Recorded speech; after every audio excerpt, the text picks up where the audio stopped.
Lena Bergstrom's pulse raced as the fjord's icy wind stung her cheeks, carrying the sharp scent of pine and salt water. She stood on a cliff above Bergen's harbor, the Norwegian sky bruised with twilight purples. At 27, Lena was a violinist in Bergen's Philharmonic, her life a symphony of precision, rehearsals, performances, a tidy apartment in Sandviken. But tonight, clutching a weathered music box she'd found in a brigand antique shop, she felt unmoored, like a ship adrift in the North Sea. The box, carved with runes, hummed faintly, its melody haunting. Like a lullaby from a forgotten saga, Bergen's lights twinkled below, fishing boats bobbing in the harbor, their diesel fumes mixing with the briny air. Lena turned the crank, and the world shimmered. Her boots sank into softer earth, the air warmer, thick with wildflowers. She blinked, disoriented. The date on a passing horse cart sign read 1895. She was in Old Bergen, a century back. Her breath hitched. A young woman, maybe 17, stood nearby, playing a violin by a wooden pier. Her auburn hair glowed in the sun, her notes soaring over the fjord's gentle lapping. Lena recognized the tune. Her own composition, one she'd written at 17, inspired by her grandmother's tales of Bergen's seafaring past. This was her younger self. Lena approached, her boots crunching on gravel, the music box warm in her pocket. Young Lena paused, her bow trembling.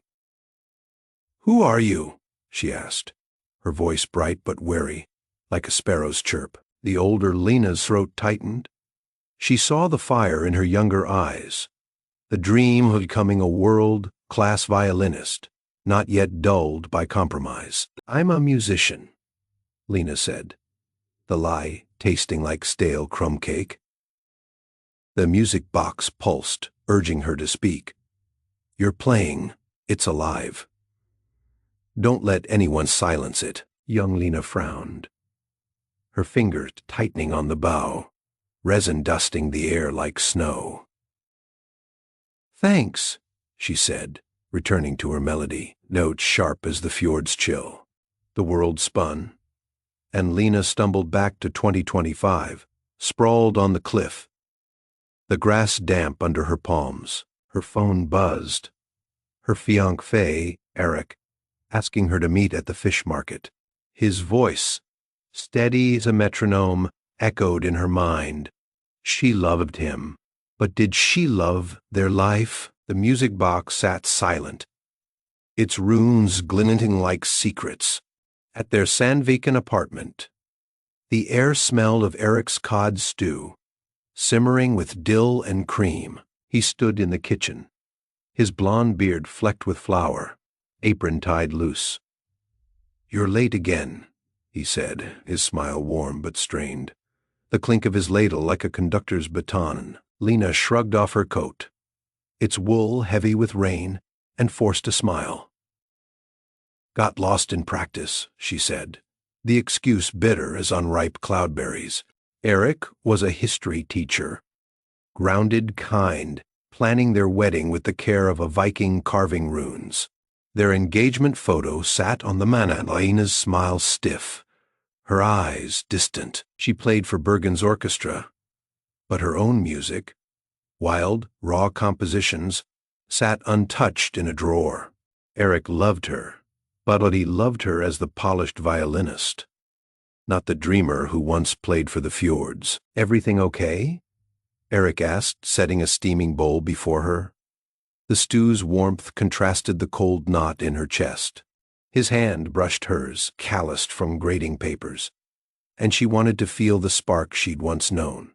Instead, her fingers grazed the music box in her pocket, its wood smooth, whispering of another time. That night, she dreamed of Bergen's wharf in 1895, the creak of ships, the tang of tar and fish, her younger self playing under a sky streaked with auroras. She woke, heart pounding, the music box glowing faintly on her nightstand. Eric slept, his snores soft as a distant foghorn. She needed answers. The next morning, Lena skipped rehearsal, the tram's hum fading as she stepped into Bergen's Maritime Museum. The air smelled of old wood and salt, artifacts gleaming under dim lights. She found an archivist, Miss Olsen, her silver hair braided like a Viking queen's, her sweater reeking faintly of mothballs. "Miss Bergstrom," Olsen said, peering over glasses, her voice crisp as autumn leaves. "What brings you?" Lena showed her the music box, its runes catching the light. "I found this. It's strange. I think it's connected to my family." Olsen's eyes narrowed, tracing the carvings. "These are stave church runes, rare. They speak of time and truth." "Where did you get this?" "Brigand's shop," Lena said, her pulse quickening. Olsen frowned. "This belonged to a violinist, Astrid Bergstrom, your great-grandmother. She vanished in 1895, left only her music." Lena's stomach dropped.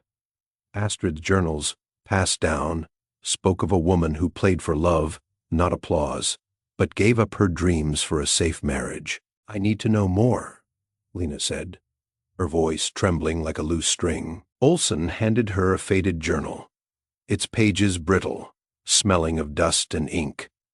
Read carefully, some truths cut deep. Lena clutched it, the music box warm, urging her back. That evening, the music box sang again, pulling Lena to 1895. She stood in a Bergen marketplace, the air alive with shouts of fishmongers, the sizzle of frying sprats, and the tang of seaweed. Astrid, her great-great-grandmother, played nearby, her violin weaving a melody like waves crashing on cliffs.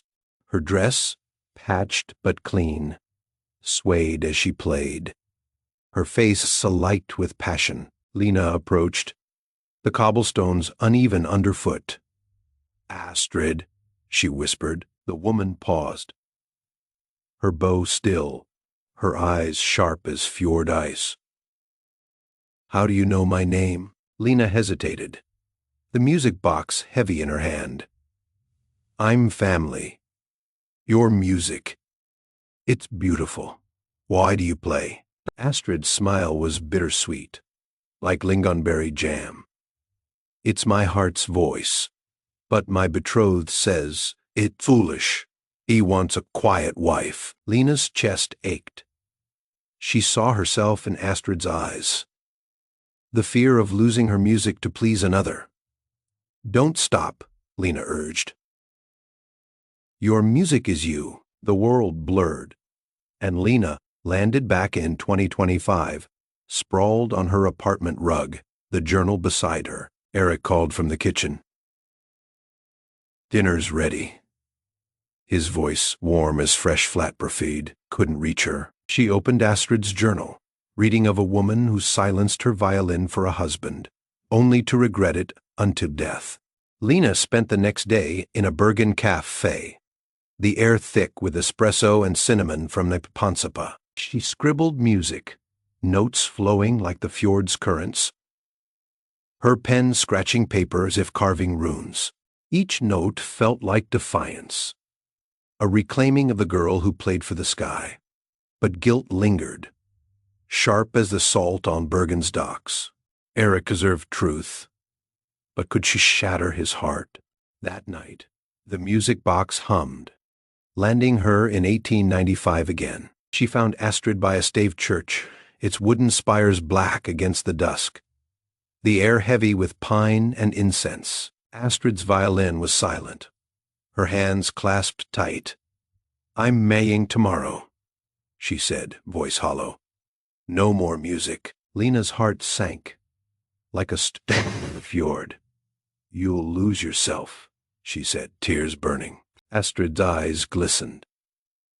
"It's what women do." Lena wanted to scream, to shake her, but the music box pulled her back, leaving the church's bell tolling in her ears. In 2025, Eric sat on their sofa, the room smelling of his cedar cologne. "Lena, you're distant," he said, his voice soft as a lullaby. "What's happening?" The music box sat on the table, its melody faint but piercing. Lena's hands shook, her violin calluses rough against her palms. "Eric," she said, voice cracking like ice, "I love you, but I'm not in love with you. I've been hiding my music, my heart, to fit this life. I can't keep pretending." His face fell, eyes reflecting the harbor lights outside. The silence was heavy, like fog rolling in. "I thought you were happy," he whispered, his beard trembling. "I tried to be enough." Lena's tears fell, tasting of salt and regret. "You're wonderful," she said, "but I need to be me." Eric nodded, his hands clasped, knuckles white. "I want you to be happy, Lena, even if it's not with me." The next morning, Lena packed a violin case and a few clothes, the apartment's wooden floor creaking underfoot. Eric stood by the window, the dawn painting his face in golds, like a Viking statue. "I'm moving out," she said, her voice steady but soft. "I need to find my music again." He handed her a mug of coffee, its warmth seeping into her hands. "Take care, Lena," he said, his smile sad but kind, like a sailor waving from a departing ship. She left the engagement ring on the counter, its sapphire dull without her touch. Lena moved to a tiny flat in Faysane, its walls bare, smelling of fresh pine. She hung her violin on the wall, its curves gleaming like Bergen's hills. At night, she played, notes soaring like gulls over the fjord. The music box silent now, its work done. Weeks later, Lena joined a composer's workshop in Grieg's Troldhaugen. The air rich with roses and history. She wrote a symphony, inspired by Bergen's storms. The strings wild as waves, the brass deep as church bells. Her classmates, a mix of dreamers and eccentrics, shared stories over rackfisk and aquavit, their laughter warm as a summer night. She wrote to Eric, "I'm composing again. Thank you for your kindness. I hope you find your saga." He replied, "I'm okay, teaching in Oslo now. Your music was always beautiful. Be free." His words, gentle as a fjord breeze, eased her heart. One evening, walking Bergen's wharf, the air sharp with fish and frost, Lena paused.